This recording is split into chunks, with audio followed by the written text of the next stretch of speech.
তাৰ খুব অসুবিধা আছিলে আমাৰ চৰকাৰে ইয়াত ৰাস্তা বনালে ডক্টৰ হিমন্ত বিশ্ব শৰ্মা ডাঙৰীয়া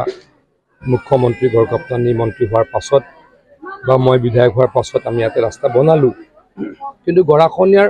সমস্যা একেবাৰে নাছিলে গৰাখহনীয়াৰ সমস্যা থাকিলে নিশ্চয়কৈ বহুত আগতেই কৰিলোঁ হয় কাৰণ গৰাখহনীয়াৰ প্ৰটেকশ্যনৰ কাম মোৰ ডিপাৰ্টমেণ্টে কৰে কিন্তু এবাৰ হঠাৎ গৰাখহনীয়া হ'ল আৰু ৰাস্তাটোৰ অলপ ক্ষতি কৰিছে আজি সেইকাৰণে চাব আহিলোঁ খুব তাৎক্ষণিকভাৱে কামখিনি কৰিম আৰু এই অঞ্চলটোত প্ৰায় 2 কিলোমিটাৰ গৰাখহনীয়া প্ৰটেকশ্যনৰ কাৰণেও বাৰিষা যোৱাৰ পিছত কাম আৰম্ভ কৰিম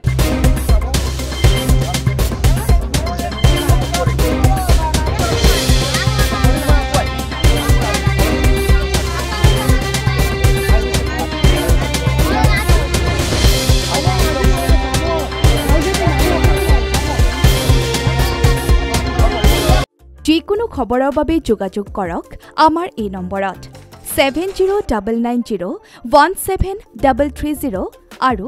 7099017110